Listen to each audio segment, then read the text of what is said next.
Eu me sinto muito honrado, né? Eu já estive em outros seminários, mas nunca com um peso de responsabilidade como esse. Comentei até agora há pouco com o pastor. A pastora falou que sentiu vontade de chorar. A primeira coisa que eu senti aqui também foi isso, quando eu cheguei aqui na frente. E a grande diferença, quando eu sou professor, então quando a gente dá aula, a grande diferença é o público, né? E aqui, quando a gente fala de adorador, de um levita, a gente está falando de um sacerdote. Então, o peso de responsabilidade é muito maior. Então, eu me sinto muito honrado de estar aqui com vocês. Agradeço a Deus, ao pastor, a confiança. E eu espero que eu possa traduzir em palavras tudo aquilo que o autor disse no seu livro, o Russell Shedd. Quem aqui, só fazer uma pergunta, quem já viu o Russell Shedd? Quem conhece o Russell Shedd? Depois vocês entram, quem não conhece, entra na internet para saber quem é este homem de Deus, que escreveu este livro que vocês tiveram a oportunidade de ler. E a mim coube a prática da oração, e é sobre essa temática que eu vou procurar trazer para vocês. Se pudesse apagar aquelas ali, fica melhor. Vocês estão enxergando bem? Por que eu fiz os slides? A gente tem por costume dar aula, e o slide facilita na visualização, na gravação, é cognitivo. Você vê, ouve e você grava melhor. Então foi por isso que eu fiz os slides, já que se tratava de um seminário. Então eu falei, merece o respeito e merece essa tentativa de fazer o melhor com excelência. Amém? Então é nisso que vocês estão buscando, estando aqui presentes. E como o tema nosso é a prática da adoração, eu queria antes, você pode passar para mim? Eu estou com o meu assistente ali, Nelson, que está nos ajudando. A primeira coisa que a gente precisa entender com relação ao paradigma da teologia prática, e essa frase eu quero traduzir para vocês. Quando a gente fala de paradigma, eu estou falando de padrão, de modelo. Quando eu falo de teologia, eu estou falando de estudo sobre aquela temática. Então vocês estão fazendo teologia da adoração aqui, nesse seminário. Ou seja, vocês estão adquirindo conhecimento, né, acerca da adoração.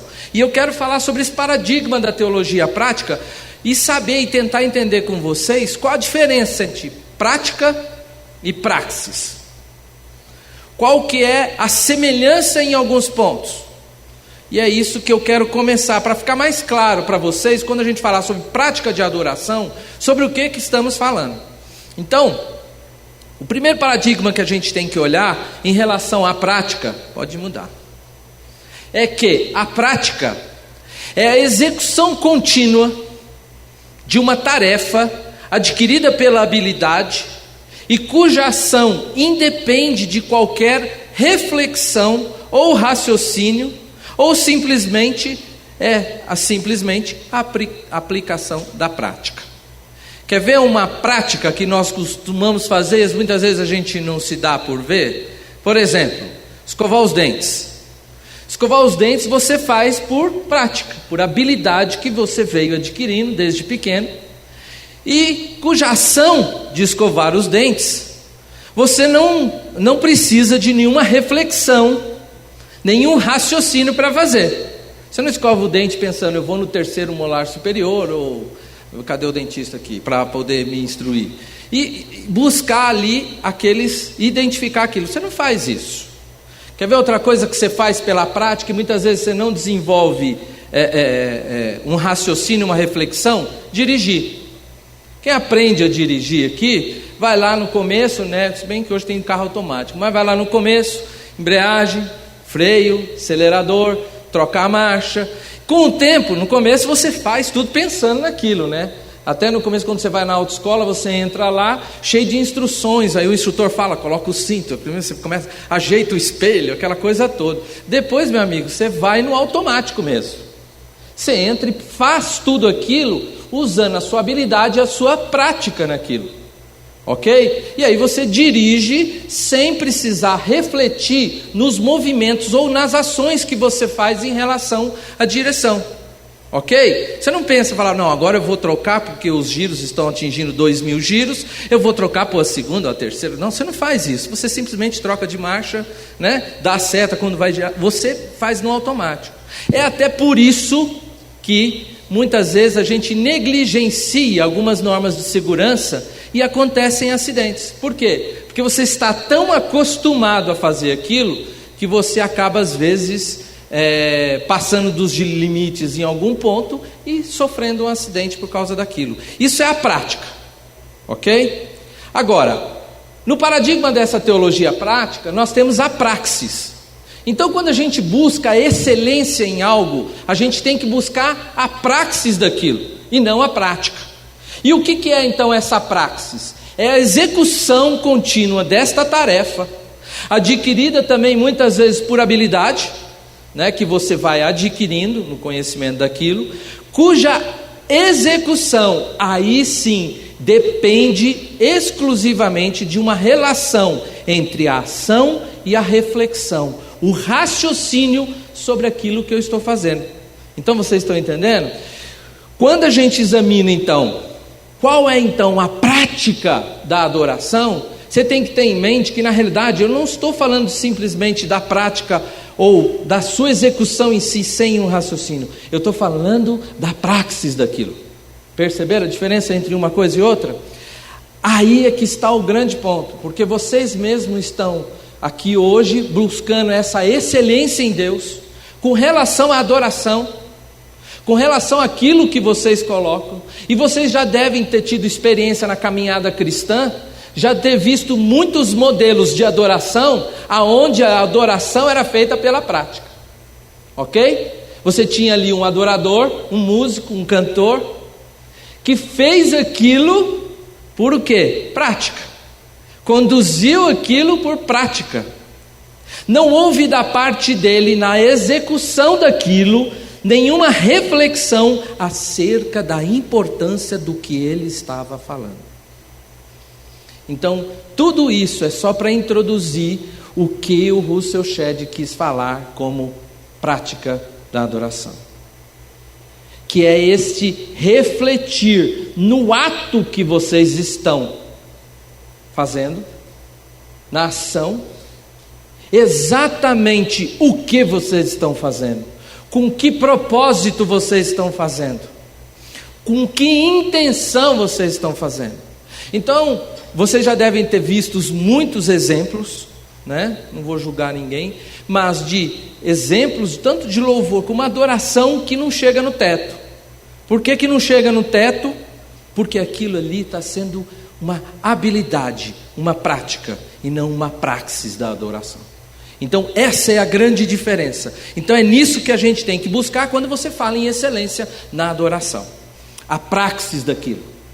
Eu tenho que refletir a importância daquilo, porque quando você está aqui na frente, e eu tenho às vezes assim, um temor muito grande, quando eu vou ministrar, quando eu vou, por exemplo, pregar a palavra de Deus, por causa da responsabilidade que eu tenho com aquilo.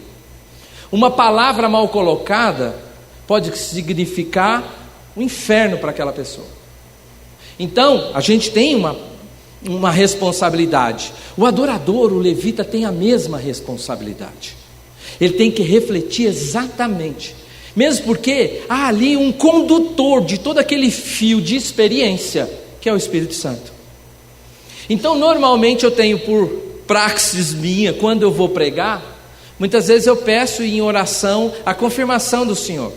E a confirmação foi até o ato que a pastora comentou com vocês de chorar. Quando eu choro, eu sei, o Senhor está confirmando comigo, é por aqui. Por quê? Porque existe um temor em mim sobre aquilo que eu vou compartilhar com os irmãos. Então tem muita gente que às vezes senta no banco, ela está esperando um toque do Espírito Santo, e você é responsável por isso. Eu falando e vocês adorando. Então percebe que tem a mesma coisa. Quantas pessoas aqui já ouviram testemunhos de pessoas que foram tocadas no louvor? que é isso? O Espírito Santo está usando você como instrumento, ok? Para chegar naquela pessoa e compartilhar com ela esse prazer, esse gozo, essa alegria do mergulho no Espírito Santo. Então é por isso que é muito importante você perceber exatamente, ter consciência disso, né? Eu brinco muitas vezes com alunos quando eu dou aula, principalmente aqui, e eu quando começo a falar, olha, a responsabilidade é grande por causa disso, tem uns que falam, não vou pregar nunca na minha vida. Por quê? Porque ele começa a perceber que aquilo tem um peso de responsabilidade muito grande. Então é nesse ponto que eu quero mostrar para vocês. E o Russell Shedd, quando vai começar a trabalhar esse tema, no capítulo sobre a prática, ele começa mostrando para a gente que Deus manda o seu povo, no Antigo Testamento, cumprir ao pé da letra a construção do tabernáculo. Porque o que significava aquilo naquele momento? O povo era escravo no Egito, Deus tira aquele povo com mão forte, coloca eles ali na terra que ele tinha preparado, uma terra de antemão para a terra de Canaã, terra que mana leite e mel, para preparar aquele povo. E aí ele pega, eu preciso dar um projeto para esse meu povo, um projeto de culto, de liturgia e de adoração. Olha como é que é importante. Ele faz sobre esse tripé.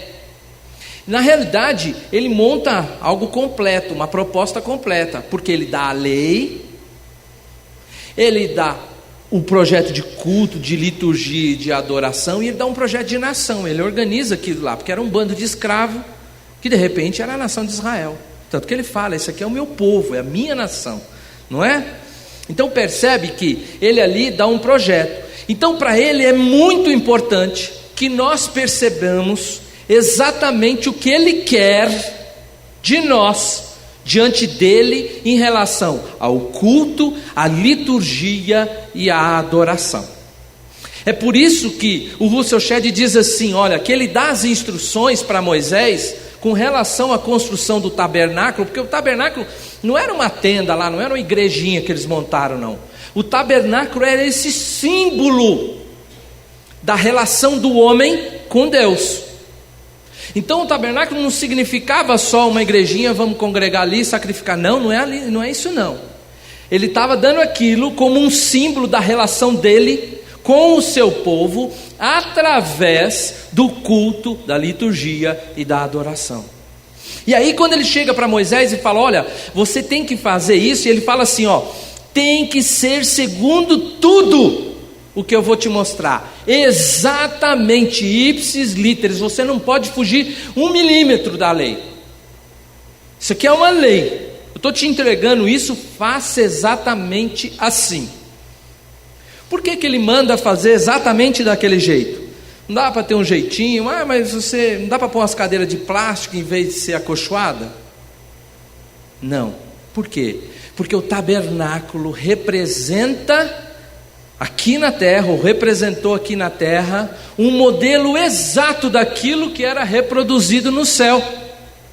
Então quando ele institui aquilo e coloca aquele tabernáculo ali e manda fazer, faça assim, com essa cor, existem detalhes muito grandes nos objetos, em tudo, faça exatamente como eu estou te falando, porque é uma cópia daquilo que eu tenho aqui. Então perceba a responsabilidade que ele coloca nas mãos do Moisés, faça isso assim. E o detalhe é tão importante que ele pede, não se desvie de nada, de nenhum ponto. Então Moisés percebe isso, Arão percebe isso, todos aqueles que estão naquele projeto de buscar aquela excelência em Deus, falam, então vamos fazer exatamente como ele ordenou. E aí partem. Então vocês percebem que tem um temor, tem uma responsabilidade com aquilo que Deus entrega para o seu povo, quando se trata de culto, de liturgia e de adoração. Portanto, quando ele entrega a vocês esse projeto, ele entrega querendo que você o faça exatamente da forma. Não dá para ser no automático. Nesse carro não tem automático. Você tem que fazer exatamente como está no manual de instruções. E o manual de instruções nós vamos olhar é a própria palavra de Deus. Então quando a gente olha isso, percebe que o temor de Deus está arraigado, está impregnado no coração daquele israelita, daquele homem que se prepara para adorar a Deus e se prostrar diante dele nessa atitude. Ele faz primeiro com temor. Então, muitas vezes aquele friozinho na barriga, aquele sentimento que você tem às vezes até de medo, eu vou errar aqui, isso é ótimo, porque demonstra que você não está no automático, demonstra que há em você um temor que é necessário para que conduza exatamente como Deus requer de nós. Não é que eu quero, é que requer de nós. Então, não pode ser de qualquer jeito.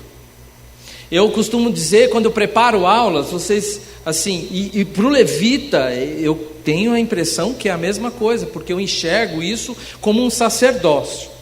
Então, eu preparo uma aula, eu dou 3 horas de aula aqui na segunda-feira. Eu tenho que estudar, no mínimo, 9. Para dar 3. Tem vezes que eu vou dar aula na faculdade e é o dia inteiro, 8 horas. Eu tenho que estudar uns 3 dias aquela matéria que eu vou dar. Então percebe que não vai nada no automático. Eu não chego lá e Deus, não é a Marlene Matos que fica no ponto eletrônico dizendo. Tem um esforço ali. Só que tem um esforço por causa de um temor meu em relação à responsabilidade que eu recebi. Então percebe que para o adorador existe a mesma responsabilidade, esse mesmo temor. É por isso que Deus não permitia que se desobedecesse conscientemente qualquer uma das regras que ele havia disposto ali. Entenderam? Foi Deus quem planeja a participação de cada um dos seus filhos naquele culto, naquela liturgia. É Ele que escolhe, como a pastora disse. É Ele que escolhe você para adorá-lo. Agora Ele escolhe já olhando para você, porque Ele é onisciente. Ele sabe a sua atitude. Ele não determina, mas Ele sabe a sua atitude. E aí Ele olha para você e fala: esse aqui vai derramar esforço para poder utilizar aquele dom que Ele está dando. Então percebe que eu não quero pôr medo em vocês não, mas vocês percebam que isso tem um peso, chama peso de glória, que é colocado sobre nós. Então, essa aproximação com Ele necessita disso. Foi Deus que determinou assim. E é interessante porque, vocês leram no próprio livro, o Russell Shedd, ele começa a pensar e procurar, sobre adoração. E a gente procura no texto bíblico e você acha pouca coisa, mais talvez no Antigo Testamento do que no Novo. Mas muito embora no Novo existam poucas especificações, porque se você pegar o livro de Levítico, e a tribo de Levi ali em Israel é separada com este propósito, ele escolhe Arão como seu sumo sacerdote.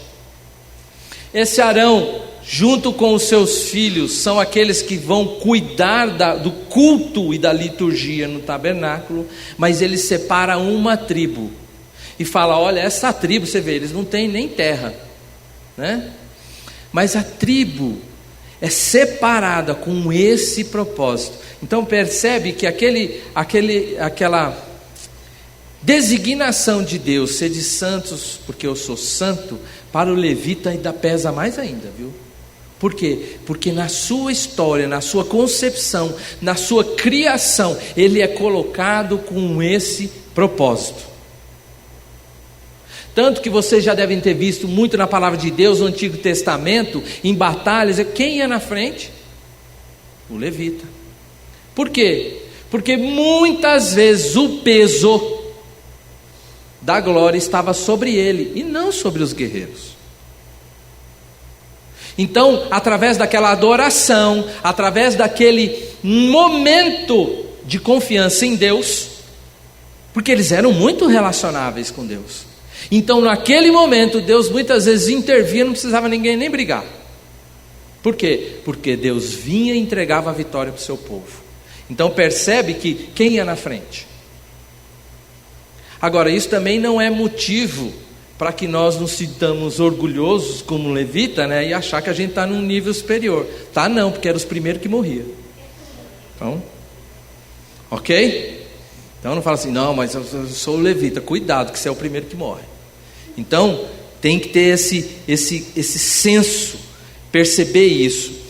E quando vem o Pentecostes, é o momento em que o Espírito Santo chega e fala: peraí, Deus falou assim, eu vou mandar para vocês o Paracletos. O Paracletos significa o ajudador para vocês. E quando chega o Espírito Santo, chega aquele que fala, chega o maestro, fala: olha, eu estou aqui para conduzir vocês até Deus. Então essa é a função do Espírito Santo que habita em nós. Quando Jesus fala assim, vocês vão fazer coisas maiores do que eu sempre olhei para esse versículo e falei, não, está de brincadeira, né? Mas depois de um tempo eu comecei a perceber, é verdadeiro, é possível eu fazer coisas maiores. Sabe por quê? Porque é Ele que está em mim. Então quando o Espírito Santo se move em você, tem até uma música com essa dele. Quando o Espírito Santo se move em você, é possível sim você ser ligado ao trono de Deus pela adoração. E quando o véu se rasga e Jesus elimina qualquer possibilidade de distância com Deus, é o Espírito Santo que pega você e joga você lá dentro no Santo dos Santos. Ele arpoa você. Ele pega a cruz e joga lá dentro. E quando o sacerdote entrava, vocês lembram que o sumo sacerdote no dia do perdão, Yom Kippur, ele entrava uma vez por ano lá para levar, né, o incenso, aquele sacrifício em favor do seu povo, não era assim? E entrava amarrado. Por quê? Porque se acontecesse alguma coisa, aquele homem incorresse em algum pecado, em alguma falha, o que acontecia? O homem morria. E tinha até um sininho que era amarrado nele, nem aquelas vaquinhas que tem sininho. Enquanto ele estava ouvindo o barulho, estava tudo bem. Parou o barulho, puxa que já era. E só vinha um espetinho. Quando o Espírito Santo faz isso conosco, arpoando a gente do Santo dos Santos, ele amarra a mesma corda em nós. Só que não é para tirar a gente, é para jogar a gente lá. Vocês estão entendendo? É uma âncora que a cruz serve. Ela pega aquela corda e ele joga a gente lá dentro. Então percebe o significado da adoração. É esse perceber, essa é a prática. Não vou falar de música aqui, mesmo porque eu não entendo nada. Certo? Um dos dons que Deus não me deu foi esse. Ok? E eu também não me aventuro. Tem uns que se aventura, né? Lê a letra, mas insiste lá. Eu não faço isso, irmão. Ok? Mas eu percebo que eu tenho uma responsabilidade. E vocês têm que perceber isso também. Então, quando vem o Pentecostes naquele povo, vem o Paracletos, vem o ajudador. E ele toma aqueles homens, e a primeira coisa que eles fazem, porque quando diz o texto bíblico que eles estavam perdidos, vão orar. Pedro fala, bom, vamos orar. A única coisa que eu posso fazer aqui agora é orar. E quando vem o Espírito Santo, como línguas de fogo que fala, batizando aquele povo, qual que é a primeira coisa que os caras fazem? Adoram. Ninguém foi ler a palavra, ninguém foi ensinar, né? Ninguém foi servir, ou pegar a ceia, vamos servir a ceia. Não, adorar. É a primeira coisa que eles fazem na presença do Espírito Santo. Então, portanto, quando vem, e essa é a direção de hoje para nós aqui, com relação a essa palavra, por quê? Porque o Espírito Santo assume essa função em nós, de levar-nos até o Senhor, a presença do Santo dos Santos, porque agora todo mundo tem acesso, mas também o negócio não é bagunçado. Vocês viram que no Antigo Testamento tinha ordem, tinha excelência, tinha regra, não era de qualquer jeito. Então tinha um peso ali, e o Espírito Santo fala, olha, agora esse peso vai levar você lá para dentro, e eu vou te ajudar. Então quando vem o Pentecostes, vem aqui, e é a nossa direção hoje, nesse texto, porque em Atos no capítulo 2, 42, pode passar aí meu filho, eu já estou acho que no 5º slide, sei lá, passa, parou aí, desculpa viu, assim, eu que...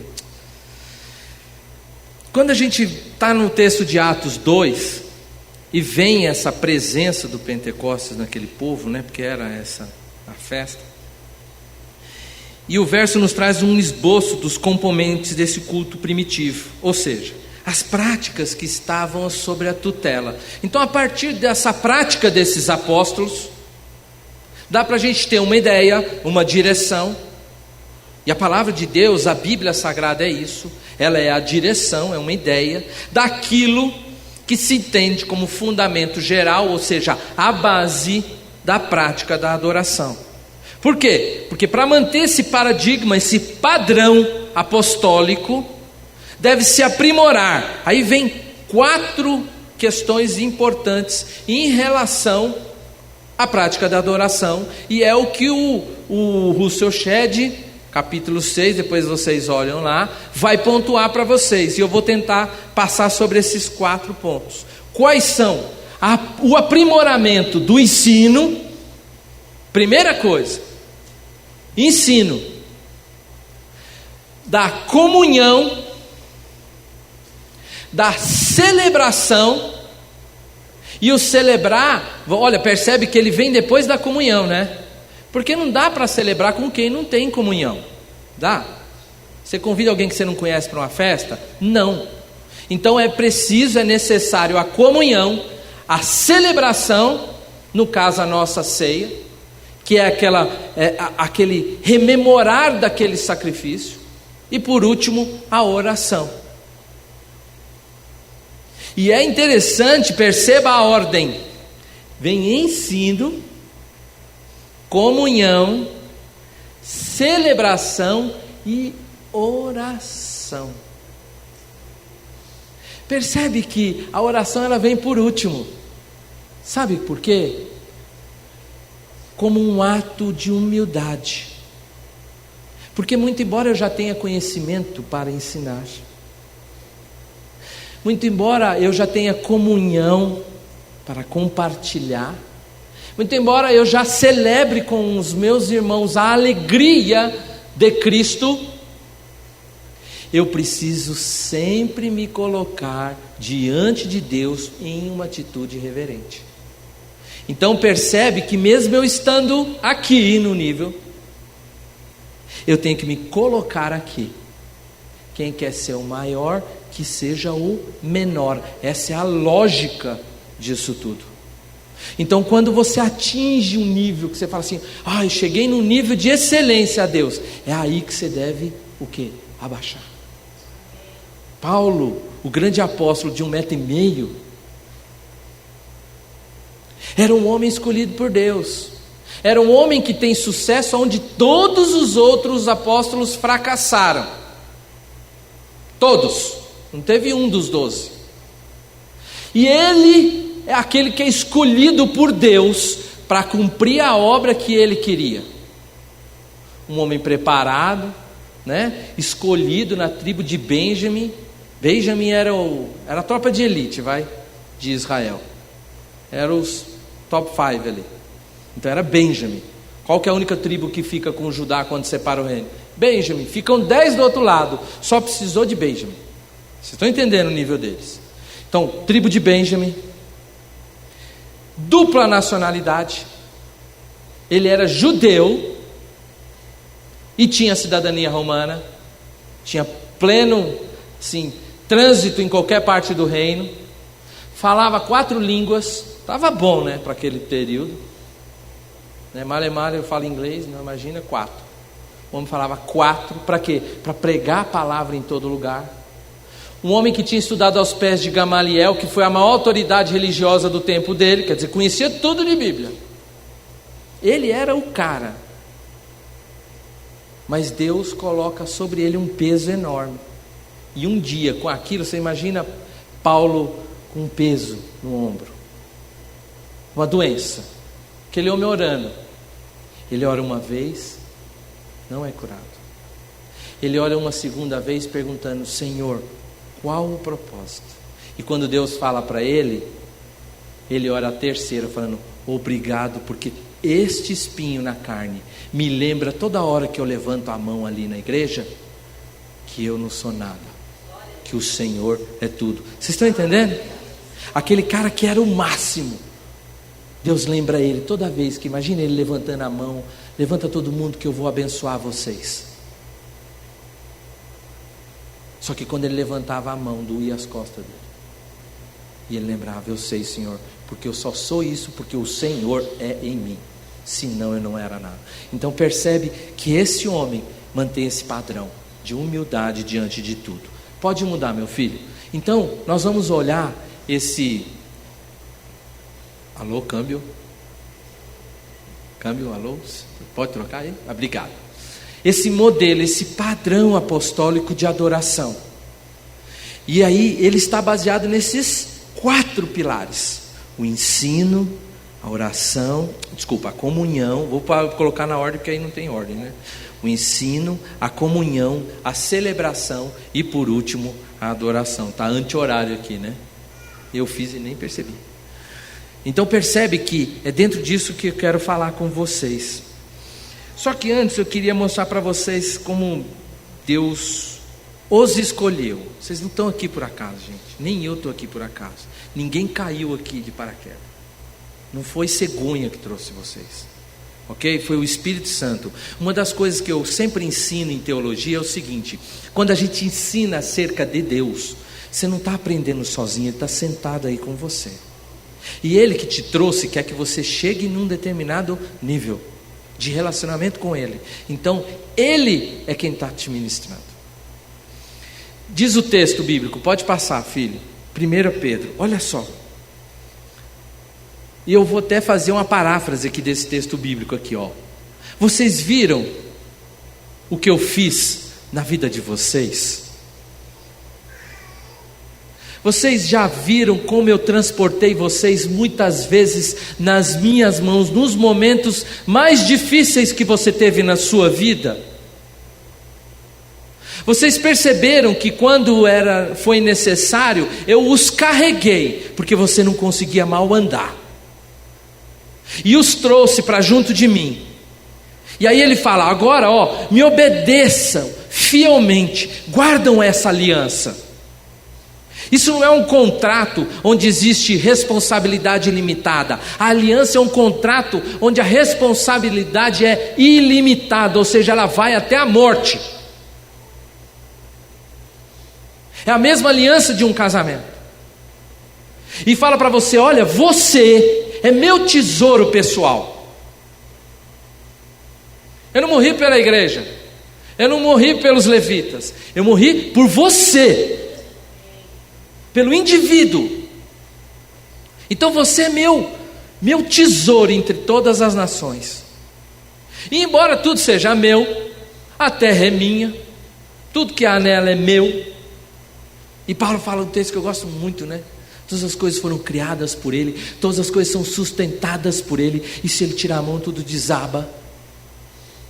Vocês serão para mim um reino de sacerdotes e uma nação santa.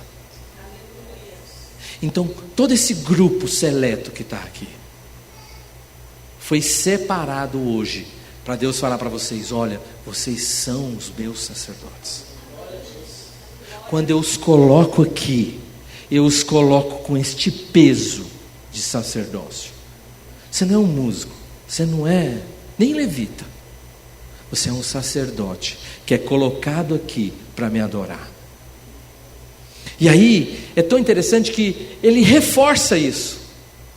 Ele fala assim de novo: vocês porém são geração eleita, sacerdócio real, nação santa e povo exclusivo de Deus, separado com esse propósito. Então percebem o peso que ele dá, o peso que o apóstolo fala. Vocês imaginam o The Voice lá na época do Pedro, do Paulo, do João? Como é que não era? Imagina escolher alguém ali, porque os levitas no tempo do Antigo Testamento, eles eram escolhidos pela família.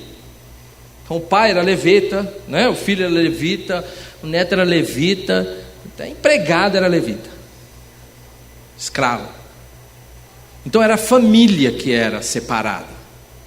No Novo Testamento esse paradigma acaba. Por quê? Porque não tem mais tribo, gente.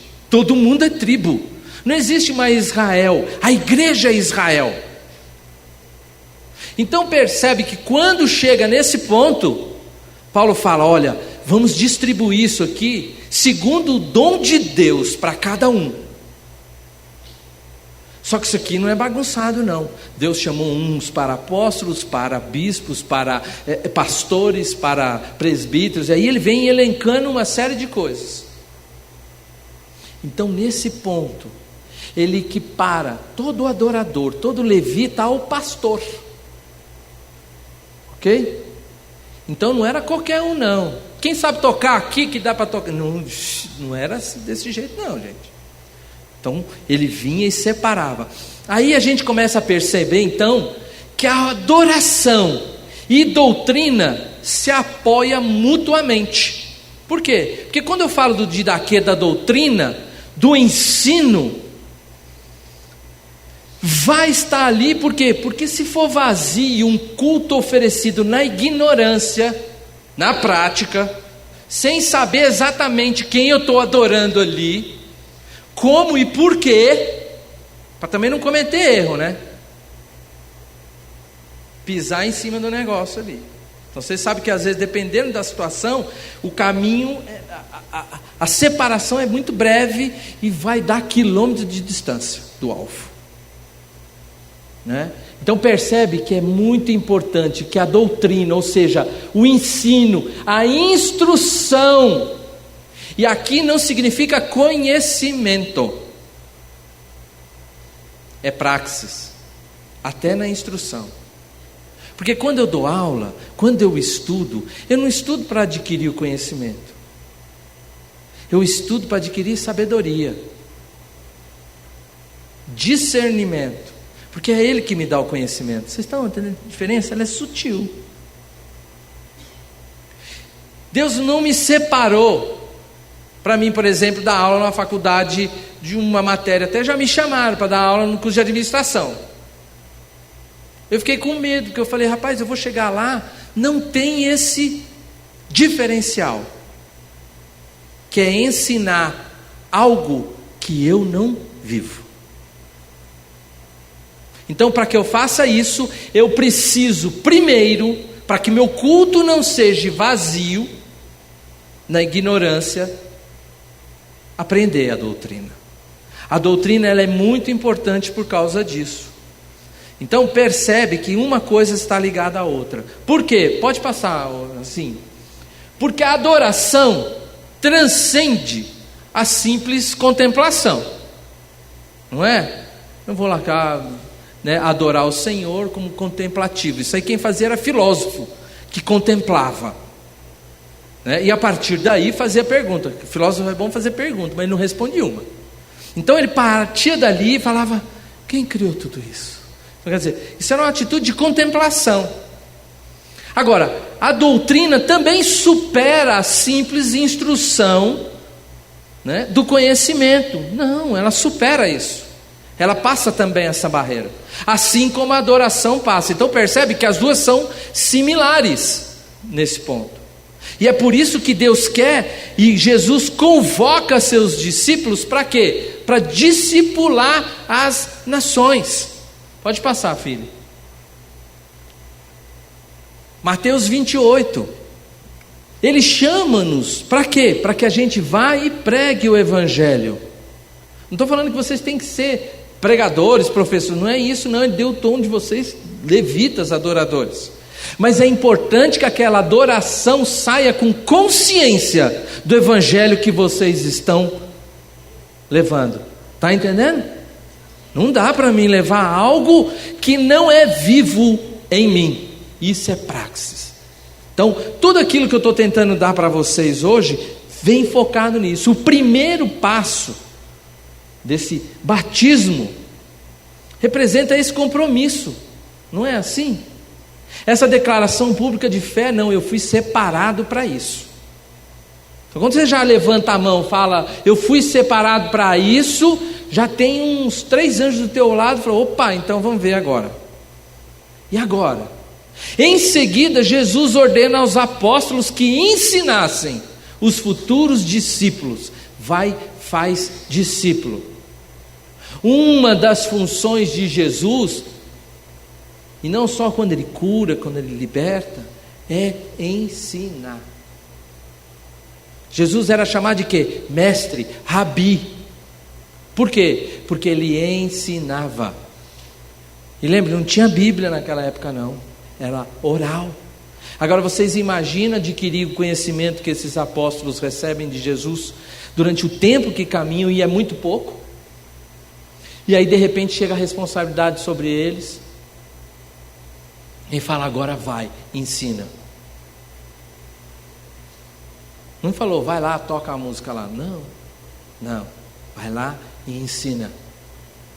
Por quê? Porque é importante que as pessoas recebam o Evangelho. Então começa a perceber que há aí um esforço. E olhando esse texto, e até olhando o texto do Russell Shedd, eu cheguei num texto de Colossenses que eu preciso ler com vocês. Nossa, estou demorando. 1 Colossenses, não precisa abrir não, por isso que eu fiz o slide, que é para você não ter esse trabalho não. 1 Colossenses, olha só o que ele fala. Paulo, apóstolo de Cristo Jesus, pela vontade de Deus, e o irmão Timóteo, aos santos e fiéis irmãos em Cristo, que estão em Colossos. A vocês graça e paz da parte de Deus nosso Pai e do Senhor Jesus Cristo. Sempre agradecemos a Deus Pai, a Deus o Pai de nosso Senhor Jesus Cristo, quando oramos por você.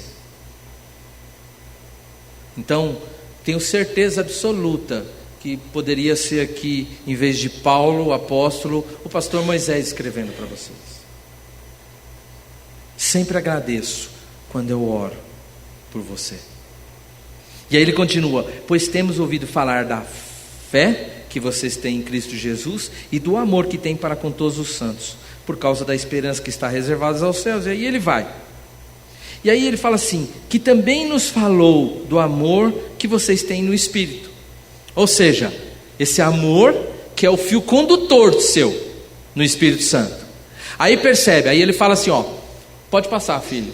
Por essa razão, ou seja, por causa de tudo isso que eu falei, desde o dia em que ouvimos, não deixamos de orar por vocês, para pedir que sejam, aí ele começa, cheios do pleno conhecimento da vontade de Deus. Ou seja, está falando aqui, ó, por exercício do sacerdócio de vocês, vocês têm que ser cheios do pleno conhecimento da vontade de Deus, com toda a sabedoria e entendimento espiritual.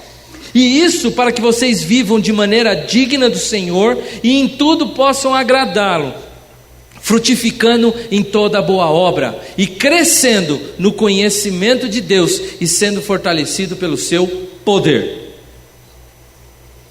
Então ele chega e fala, eu oro para você, porque a hora que você subir aqui, pode passar, Nelsinho, vê que é holístico o negócio.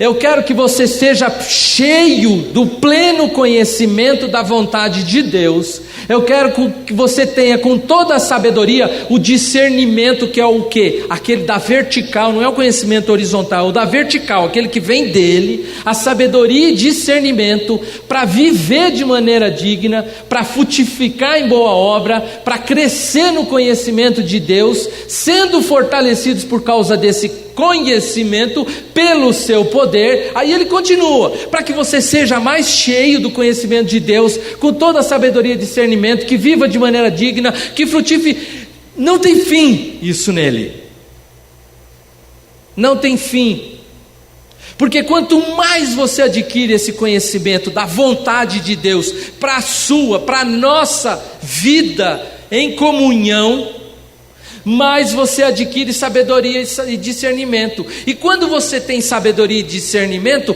mais você vive de maneira digna. Quanto mais você vive de maneira digna, mais você frutifica na obra que você faz.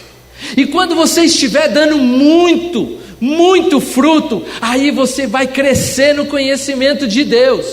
E quando cresce no conhecimento de Deus, é fortalecida com o poder dele. E vai acabar quando a gente estiver lá com ele. Então nunca ninguém pode falar assim, eu cheguei. Não chegou, filho.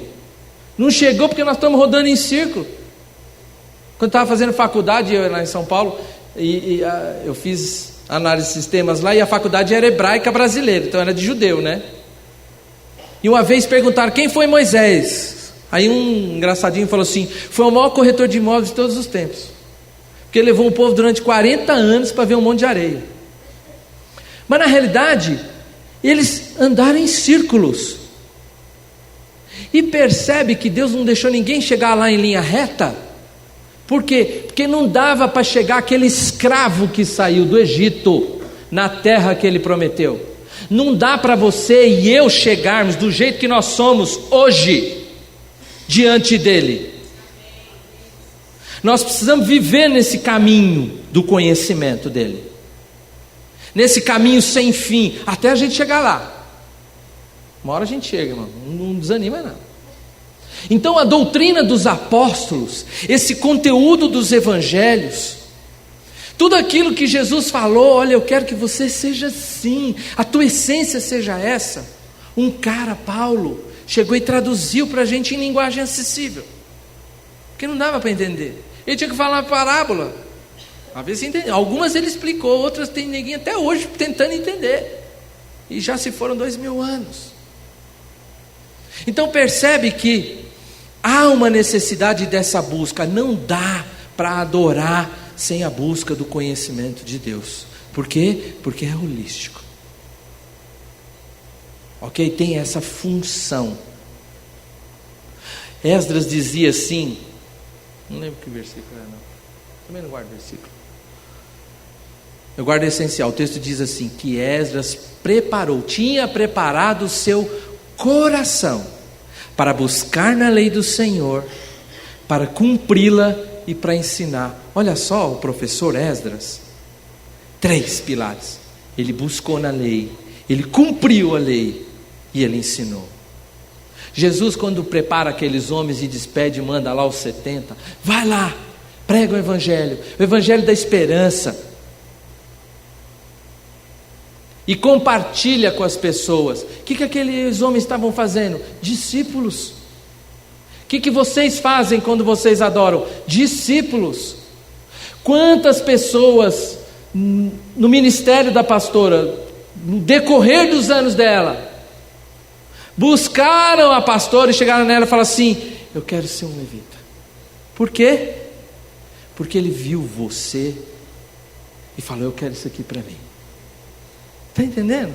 Como muitos de alunos meus já chegaram para mim falando, eu quero isso aqui, professor. E eu tenho certeza que ela viu isso, muito. Por quê? Porque vocês adoraram aqui e despertaram em alguém que estava ali esse desejo. Então está percebendo como você faz discípulo? Você faz discípulo por quê? Porque você inspira as pessoas a adorarem a Deus. E alguns que têm o dom, que foram separados para aquilo, fala, é isso aqui que eu quero.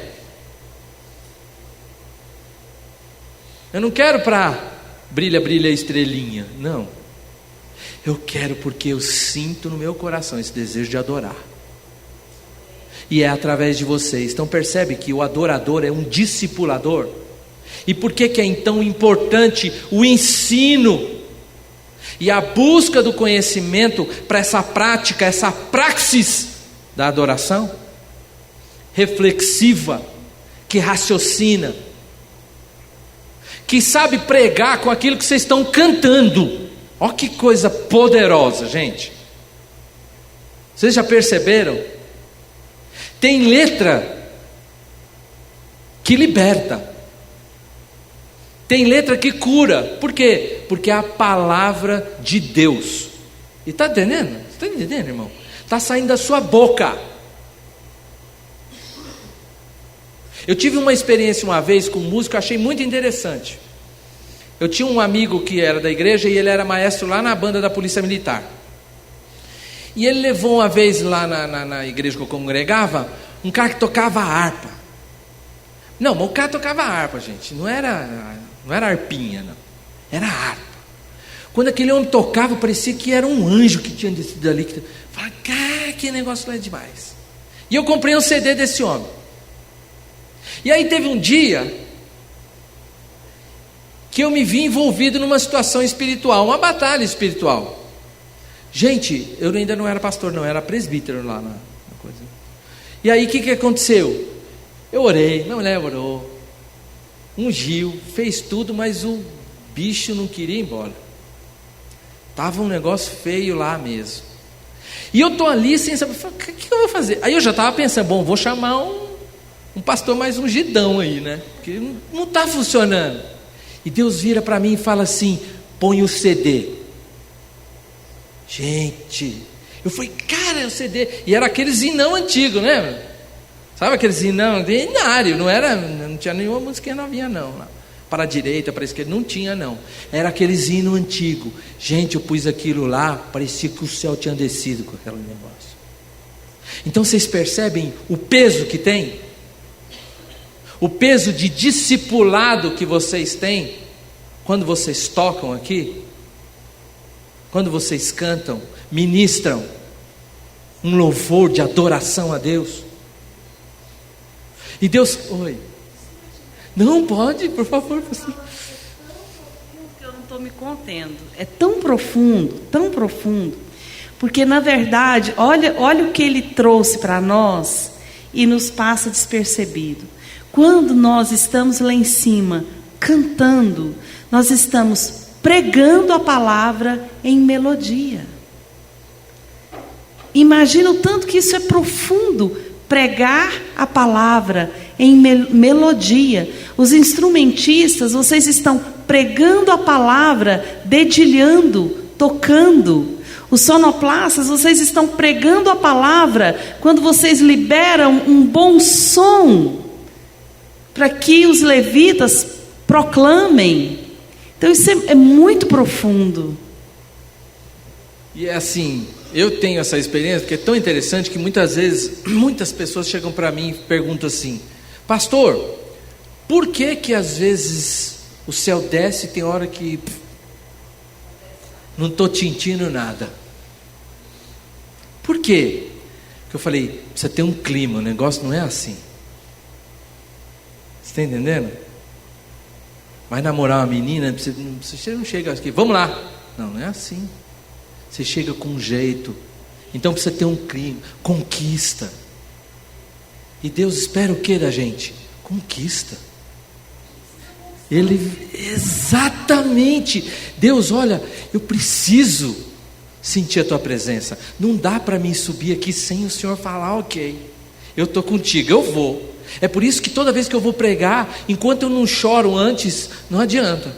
Teve um dia que eu cheguei aqui, o pastor estava viajando, eu entrei em pânico, que não estava sentindo nada. Aí a irmã cantou. Quando ela cantou, aquela frase veio e confirmou no meu coração tudo aquilo que eu estava perguntando para ele. E eu comecei a chorar. Vocês estão entendendo? Na última, irmã, eu já estava desesperando, porque eu falei, vai acabar a música aqui. E aí a irmã repetiu de novo. E a boca dela foi ministração para a minha vida. Ela pregou para mim. Então, tudo aquilo que o Espírito Santo queria falar, falou porque ela falou antes. Vocês estão entendendo? O Espírito a usou para ser. Vocês são exatamente assim. Cada um.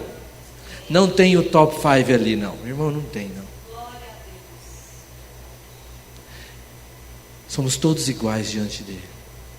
E o que ele quer é esse coração contrito, que tem esse desejo, tem esse temor para falar, eu quero usar você. Hoje você vai ser meu instrumento.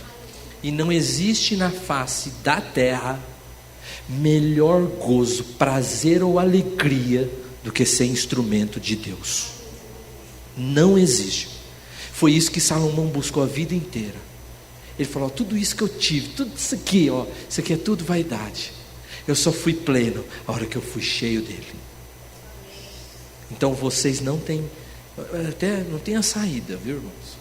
Pode passar para mim, Nelson, eu quero dar uma acceleration aqui. Passa, pode passar, filha. Até o quadradinho, parou aí.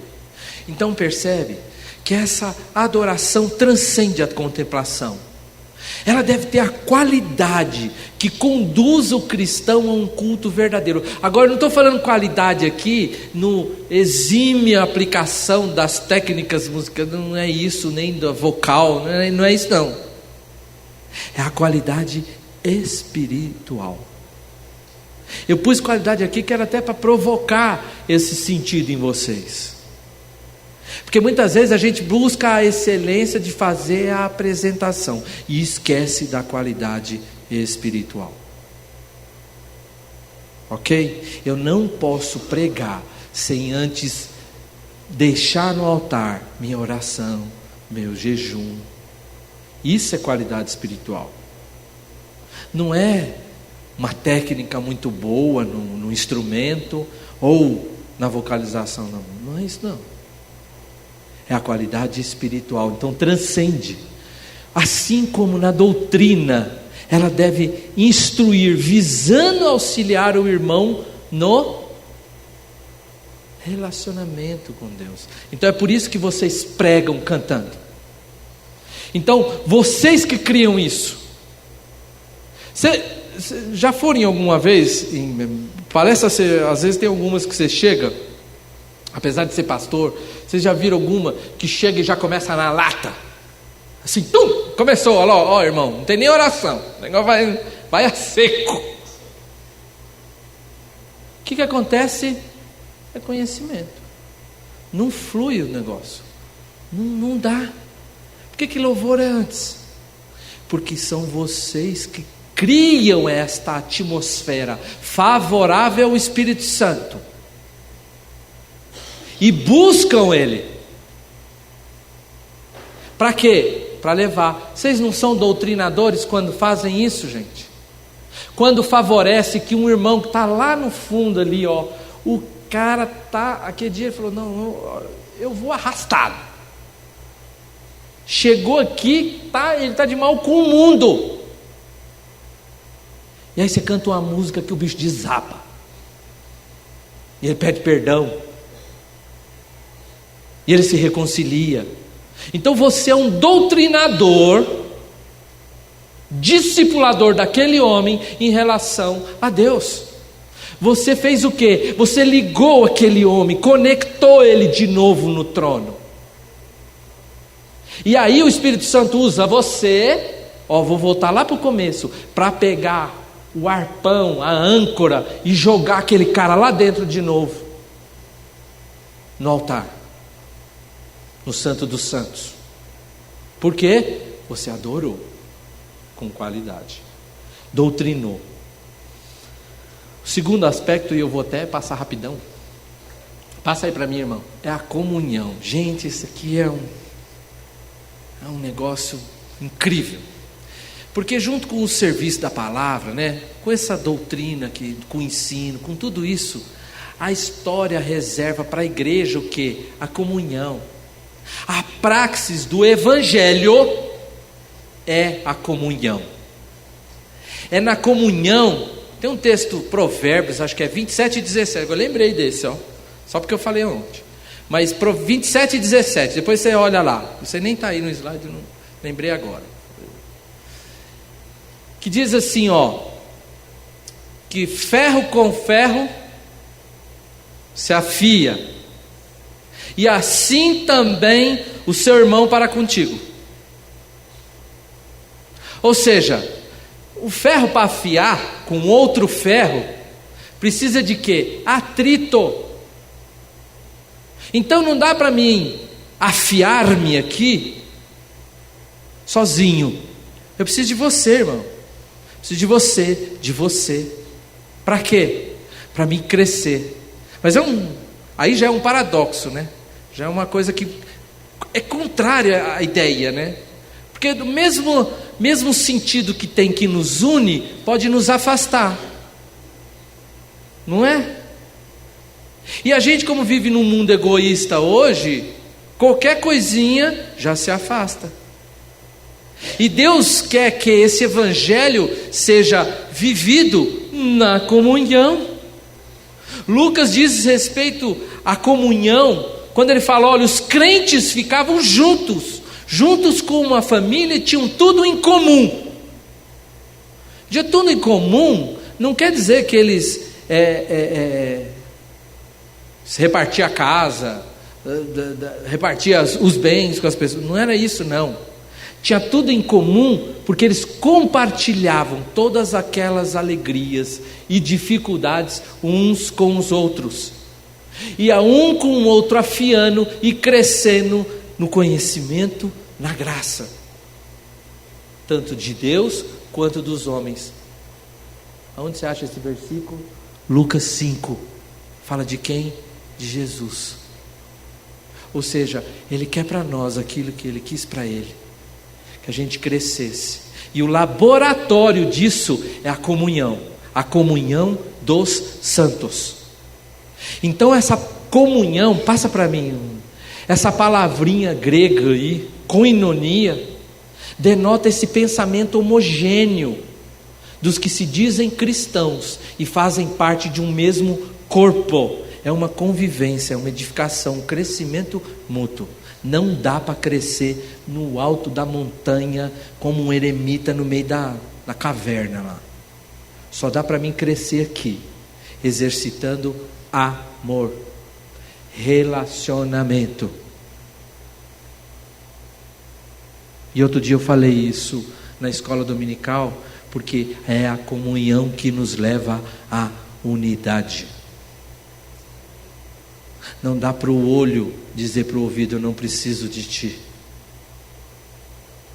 Ou a boca falar para o nariz. Como diz a palavra. Todos nós somos úteis e somos cooperadores um dos outros no corpo de Cristo. E quando fala corpo de Cristo, não fala no prédio.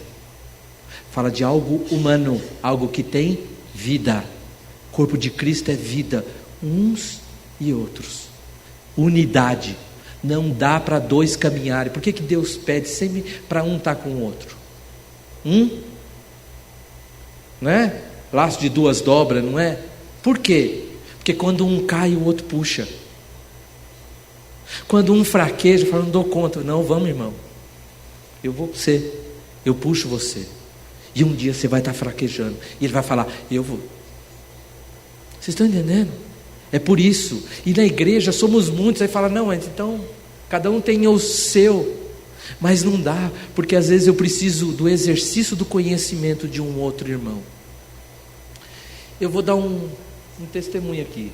Eu vou ultrapassar, mas Deus está me falando. Eu estou aqui há 6 anos e eu conheci um irmão chamado Janderson.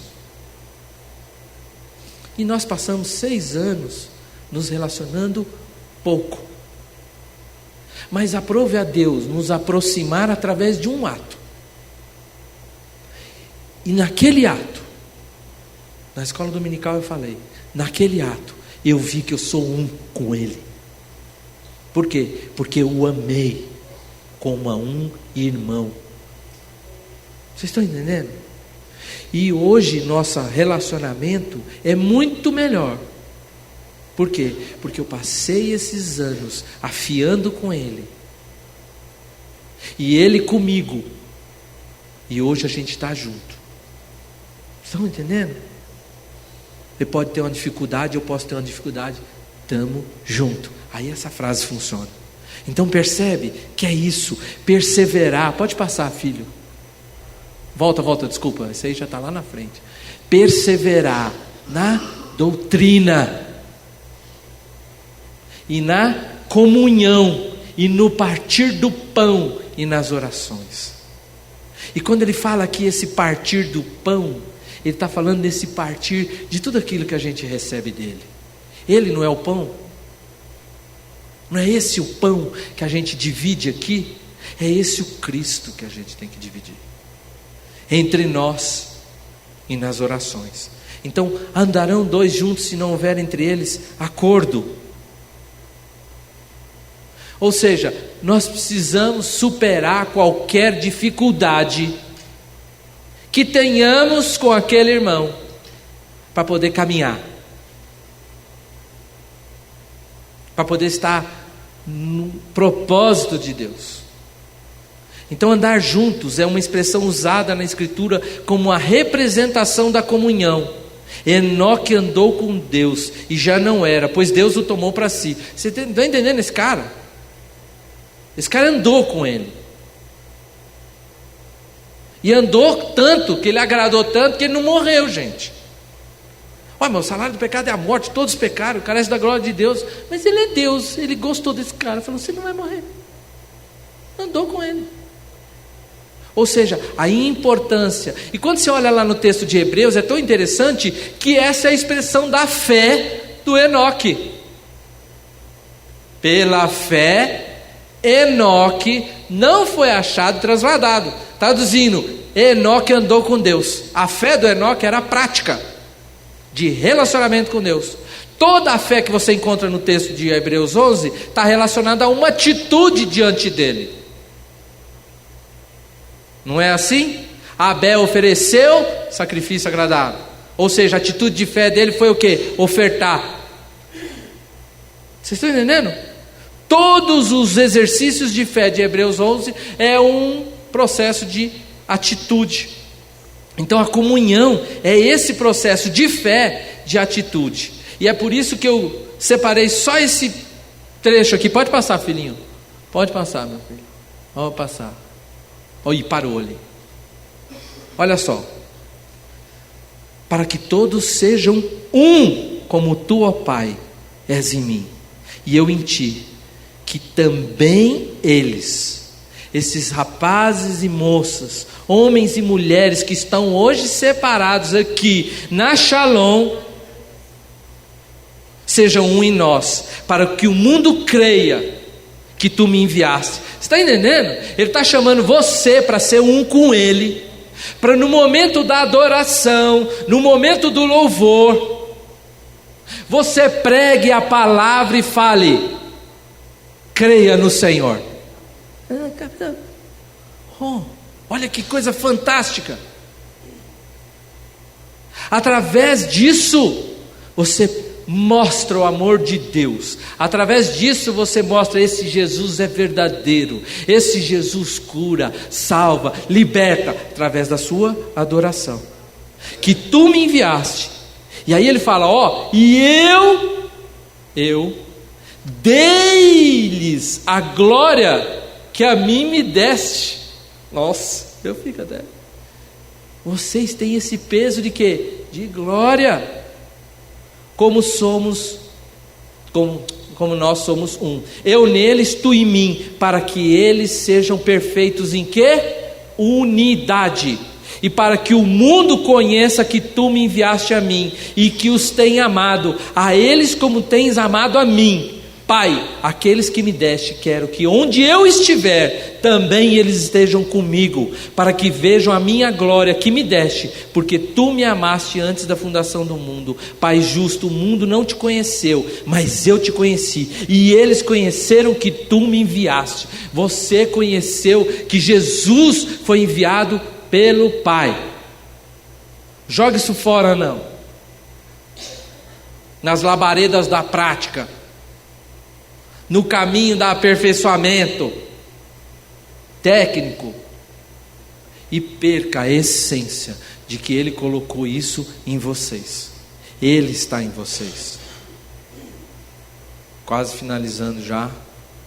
Na celebração, esse partir de pão, pode passar, filhinho, tem esse significado. Tomar uma refeição juntos, compartilhar.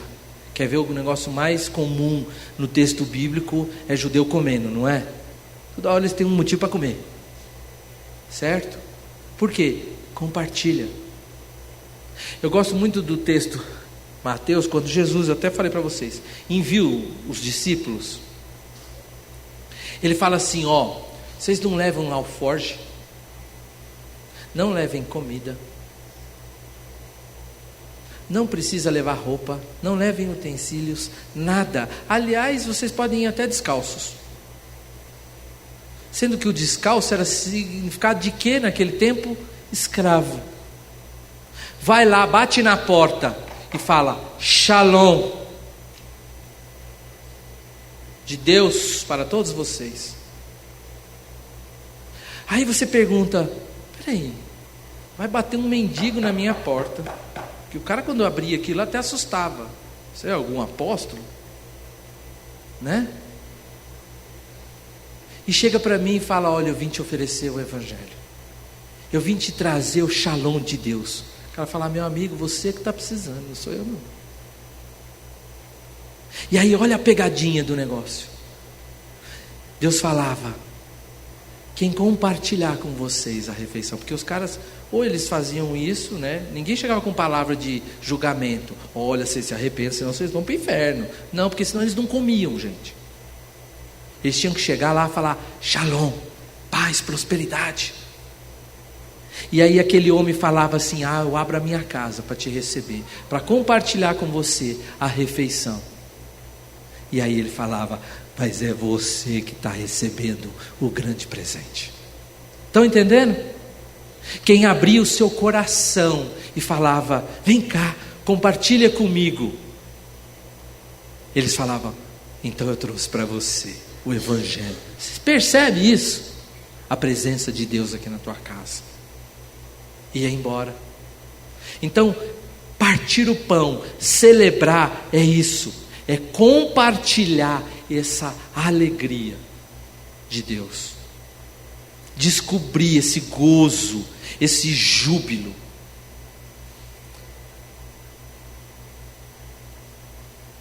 Tem um detalhe que eu não posso. Também expressa o quê?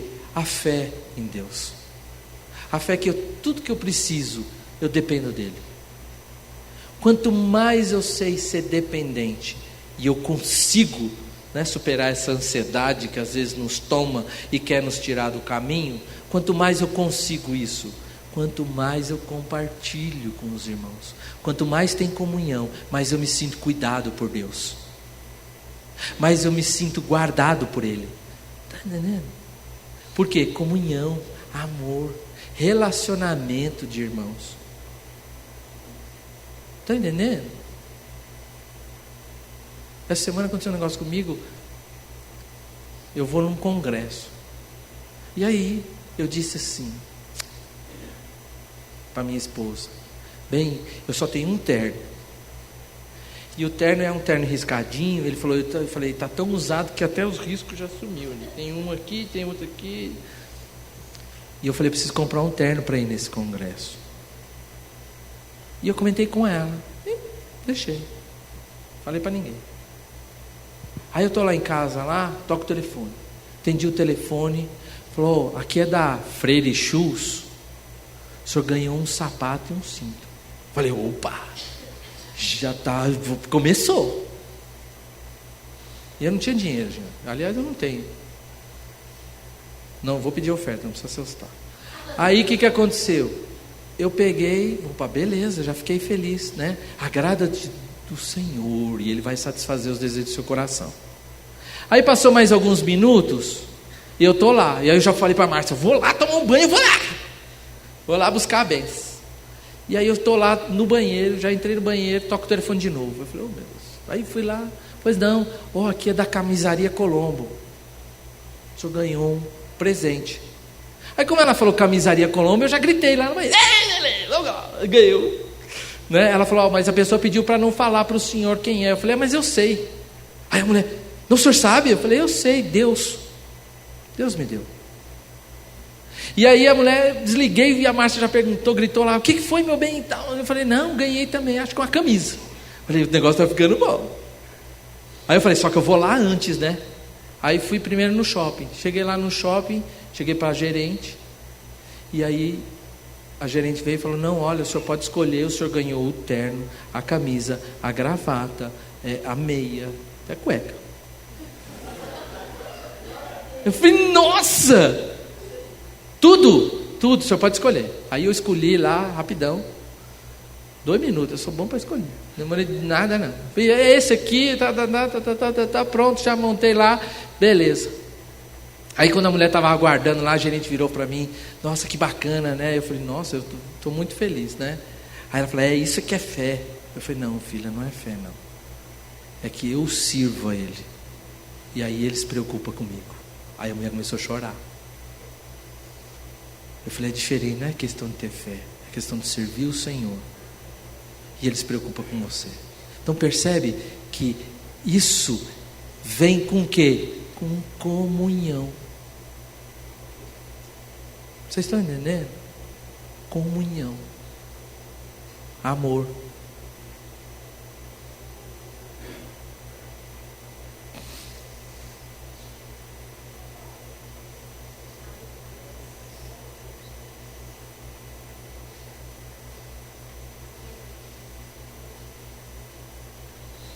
Eu perguntei para ele, por quê? Ele falou para mim, foi por causa daquele rapaz. O dia que caiu lá o violão e quebrou,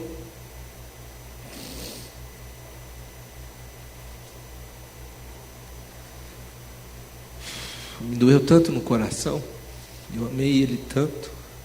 Cheguei para minha esposa,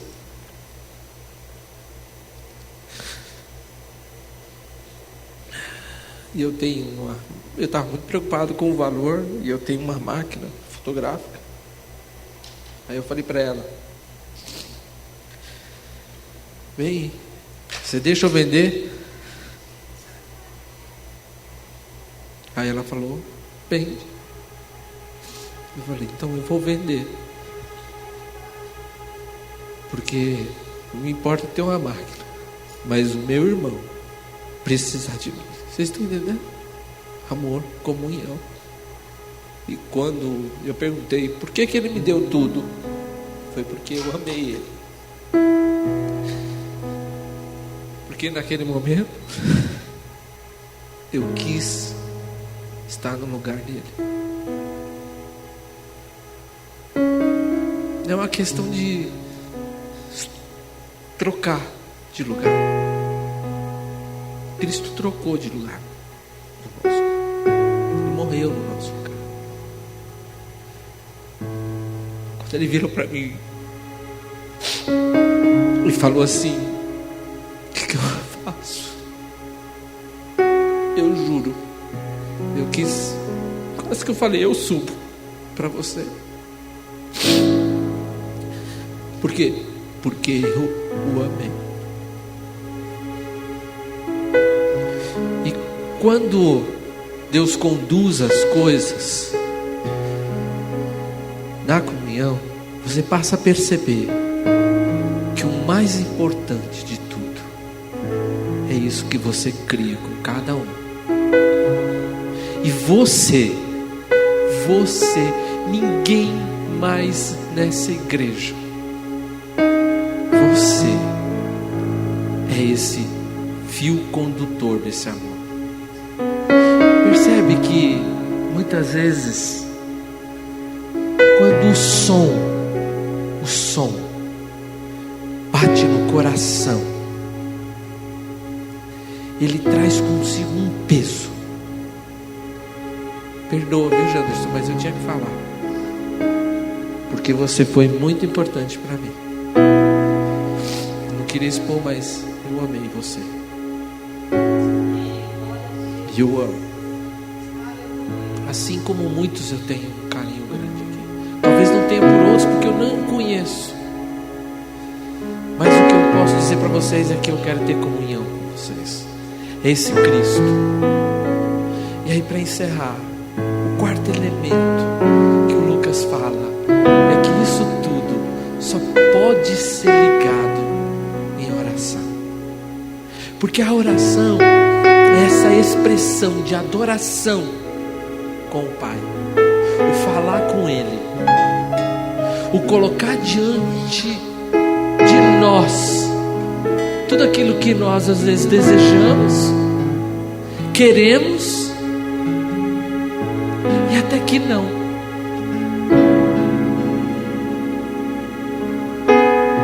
Às vezes a gente não consegue enxergar o panorama completo.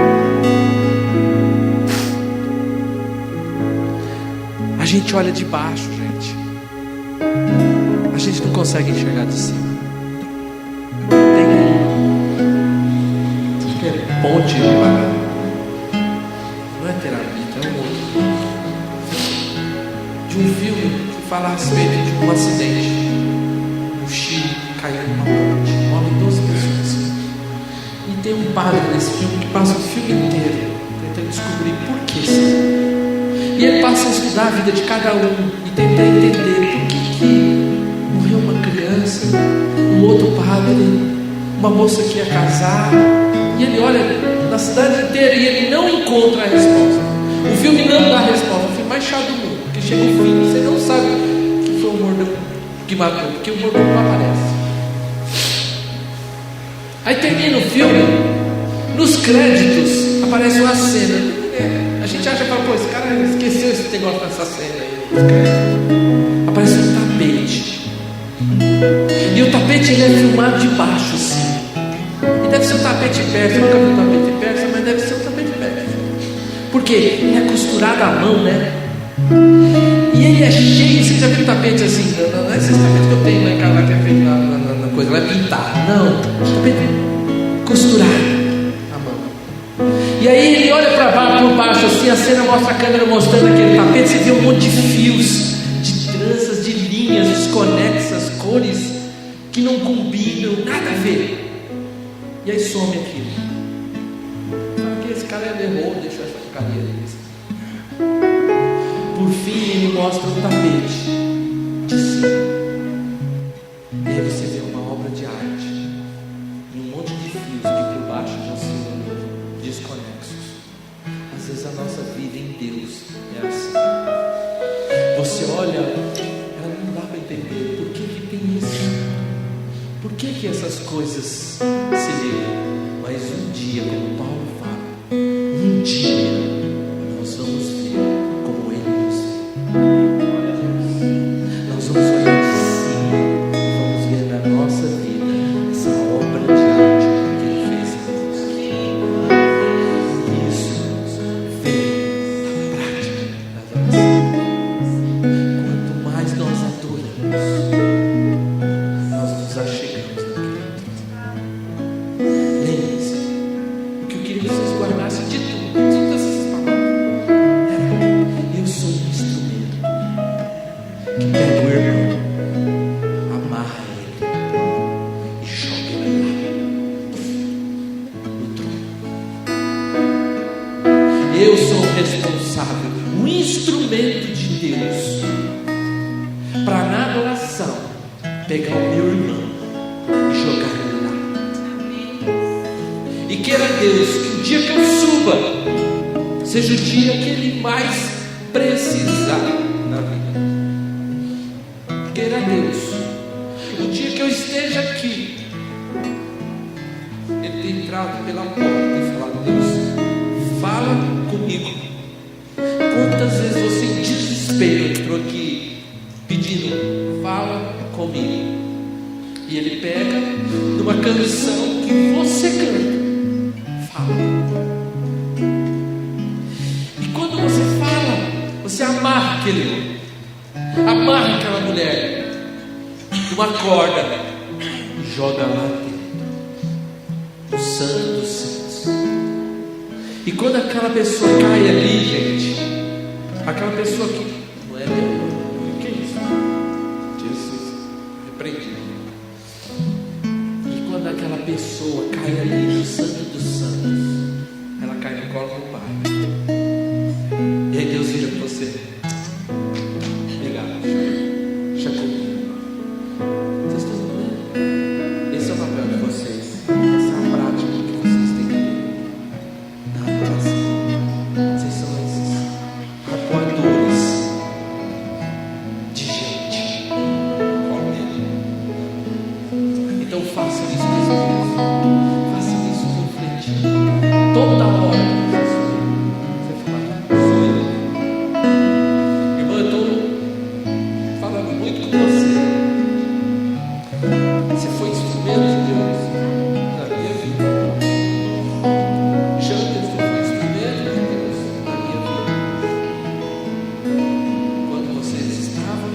adorando.